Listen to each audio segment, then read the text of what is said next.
आज आपण एका अशा प्रकरणाबद्दल बोलणार आहोत जे खूपच धक्कादायक आहे. हे प्रकरण आहे 2021चं मुंद्रा कोठडी मृत्यू प्रकरण. ही फक्त एका कुटुंबाची गोष्ट नाहीये, तर ही गोष्ट आहे कथित पोलीस अत्याचाराची आणि न्यायासाठी दिल्या जाणाऱ्या एका मोठ्या लढ्याची. खरं तर हे प्रकरण 2 तरुणांच्या मृत्यूच्याही पलीकडे जातं. ते आपल्या व्यवस्थेवर आणि न्यायाच्या संकल्पनेवरच मोठे प्रश्न निर्माण करतं. हे एक वाक्य ऐका. त्यांनी त्याच्या गुदद्वारात पेट्रोलमध्ये भिजवलेले कापडाचे तुकडेही टाकले होते. अंगावर काटा आणणारं हे वाक्य आहे नाही का? हे शब्द आहेत FIR मधले. पीडित व्यक्तीने मृत्यूपूर्वी आपल्या चुलत भावाला सांगितलेले आणि याच शब्दांवर पुढे न्यायाची संपूर्ण लढाई उभी राहिली. चला तर मग या प्रकरणाच्या खोलात जाऊया आणि नेमकं काय काय घडलं ते टप्प्याटप्प्याने समजून घेऊया. ओके, तर आज आपण काय काय पाहणार आहोत?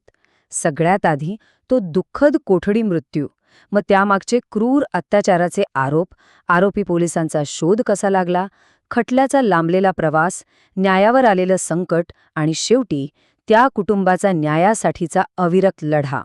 चला तर मग सुरुवात करूया. भाग 1. एक दुःखद कोठडी मृत्यू. म्हणजे बघा, एका साध्या घरफोडीच्या तपासाला इतकं जीव घेणं वळण कसं लागलं? ही घटना घडली कशी ते जरा तारखेनुसार पाहूया. 12 जानेवारी 2021 पोलिसांनी अर्जन गढवी नावाच्या 27 वर्षांच्या तरुणाला उचललं. त्यानंतर फक्त 4 दिवसांनी म्हणजे 16 जानेवारीला त्याचा चुलत भाऊ 26 वर्षांचा हरजोग गढवी आणि श्यामला गढवी यांनाही ताब्यात घेतलं. आणि मग फक्त 3 दिवसात 19 जानेवारीला अर्जन गढवीचा पोलीस कोठडीत मृत्यू झाला. धक्कादायक आहे ना? पण हे इथेच थांबलं नाही. काही दिवसांनी 6 फेब्रुवारीला रुग्णालयात उपचार सुरू असताना हरजोग गढवीनेही जीव सोडला. एका साध्या तपासाचा इतका भयानक शेवट. ओके, आता येतोय दुसरा आणि अत्यंत महत्त्वाचा भाग, क्रूर अत्याचाराचे आरोप. या सगळ्या हिंसाचारामागे नक्की खरं कारण काय होतं? तर बघा, कागदोपत्री कारण काय दिलं? घरफोडीचा तपास. पण कुटुंबियांचं म्हणणं पूर्णपणे वेगळं आहे. त्यांचा आरोप आहे की हे सगळं एका जुन्या जमिनीच्या वादामुळे घडलं. हा वाद होता गावाच्या माजी सरपंचांसोबत, जयवीर सिंग जडेजा, आणि त्यांच्याच सांगण्यावरून पोलिसांनी हे सगळं केलं असं कुटुंबियांचा ठाम आरोप आहे.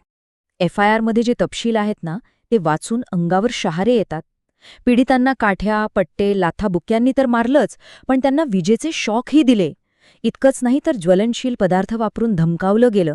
आणि सगळ्यात भयंकर म्हणजे पेट्रोलमध्ये भिजवलेल्या कापडाने लैंगिक छळ करण्यात आला. अगदी मोबाईल चार्जरच्या केबलने सुद्धा जखमा केल्या गेल्या. याला तपास म्हणायचं का? हा तर निव्वळ अमानुष छळ होता. आता पाहूया पुढे काय झालं. FIR दाखल झाल्यावर जे मुख्य आरोपी पोलीस होते ते फरार झाले. मग सुरू झाला त्यांचा 65 दिवसांचा थरारक शोध. जसं FIR दाखल झालं तसे हे 3 हेड कॉन्स्टेबल गायब झाले. मग कोर्टाने त्यांना प्रोक्लेम्ड ऑफेंडर म्हणजे फरार गुन्हेगार म्हणून घोषित केलं. आणि मग सुरू झालं एक मोठं मॅनहंट. पोलीस त्यांच्या मागावर तब्बल 5 राज्यांमध्ये फिरले. राजस्थान, मध्य प्रदेश, महाराष्ट्र, गोवा, आंध्र प्रदेश, कुठे कुठे नाही शोधलं त्यांना. शेवटी काय झालं माहितीये? त्यांचे पैसे संपले आणि ते परत गुजरातमध्ये आले आणि अखेर भावनगरमध्ये त्यांना पकडण्यात आलं. चला, आरोपी तर पकडले गेले, पण इथून पुढे सुरू झाला न्यायासाठीचा एक लांब आणि खूपच गुंतागुंतीचा कायदेशीर लढा. तुम्हाला वाटत असेल की फक्त ते 3 पोलिसच आरोपी असतील, पण नाही. ह्या प्रकरणात एकूण 10 जणांना आरोपी बनवण्यात आलं. हो, 10. यात इतर पोलीस कर्मचारी होते आणि काही नागरिकही होते. ह्यावरूनच लक्षात येतं की या प्रकरणाची पाळंमुळं किती खोलवर पसरली होती. या 10 जणांपैकी काही प्रमुख नावं पाहूया. शक्तिसिंह गोहिल, अशोक कन्नड आणि जयदेव सिंह झाला.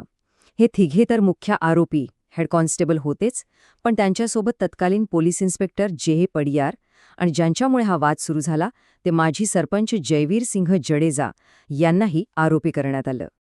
पण मग एक प्रश्न पडतोच, इतकी वर्ष होऊन गेली तरी हा खटला अजून का सुरू आहे?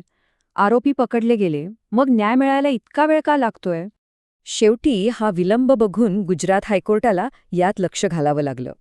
जानेवारी 2024मध्ये हायकोर्टाने आदेश दिला की या केसची सुनावणी रोजच्या रोज घ्या आणि 2 महिन्यांच्या आत खटला पूर्ण करा. न्यायदानातली दिरंगाई थांबवण्यासाठी हे एक खूप मोठं पाऊल होतं. वाटलं होतं की आता सगळं काही वेगाने होईल, पण नाही. त्यानंतर अशा काही घटना घडल्या ज्यामुळे न्यायाच्या संपूर्ण प्रक्रियेवरच एक मोठं संकट उभं राहिलं. हे बघा, जानेवारी 2026 मध्ये काय झालं? मुख्य आरोपींपैकी एक, तोच हेड कॉन्स्टेबल शक्तिसिंग गोहिल, पॅरोलवर बाहेर आला. त्याला 10 दिवसांचा जामीन मिळाला होता, पण मुदत संपल्यावर तो तुरुंगात परत आलाच नाही. तो पुन्हा एकदा फरार झाला. विचार करा, खटल्याला केवढा मोठा धक्का बसला असेल. आणि इतकंच नाही, तो आरोपी फरार झाल्यानंतर अवघ्या काही दिवसात म्हणजे 13 जानेवारीला या केसच्या एका मुख्य साक्षीदारावर हल्ला झाला. एकामागोमाग एक घडलेल्या या घटनांमुळे एक शंका नक्कीच येते की हा सगळा न्यायप्रक्रियेत अडथळा आणण्याचा एक सुनियोजित कट तर नाही ना? आता या सगळ्या कायदेशीर लढाईच्या पलीकडे जाऊन बघूया. या प्रकरणाची एक मानवी बाजू आहे. ती आहे त्या कुटुंबाची, ज्यांनी आपली मुलं गमावली आणि ते अजूनही न्यायासाठी झगडत आहेत. त्यांचा हा अविरत शोध. तर मग ह्या सगळ्या प्रकरणातून आपण काय लक्षात ठेवायचं? 1. अर्जन आणि हरजोग घडवी ह्या 2 तरुणांचा पोलीस कोठडीत मृत्यू झाला. 2. यात 6 पोलिसांसकट एकूण 10 जणांवर आरोप आहेत. 3. यामध्ये चोरी नाही तर जमिनीचा वाद असल्याचा आरोप आहे. 4. खटला अनेक वर्षांपासून रखडलाय. आणि 5. सगळ्यात चिंताजनक गोष्ट म्हणजे एक मुख्य आरोपी फरार आहे आणि साक्षीदारावर हल्ला झाला आहे. तर मग शेवटी एकच प्रश्न उरतो. इतकी वर्ष उलटून गेली, इतके अडथळे आले, धमक्या आल्या, या सगळ्यानंतर त्या गडवी कुटुंबाला कधी न्याय मिळेल का? आणि हा प्रश्न फक्त त्या एका कुटुंबाचा नाहीये. हा प्रश्न आपल्या सगळ्यांच्या न्यायव्यवस्थेवरील विश्वासाचा आहे.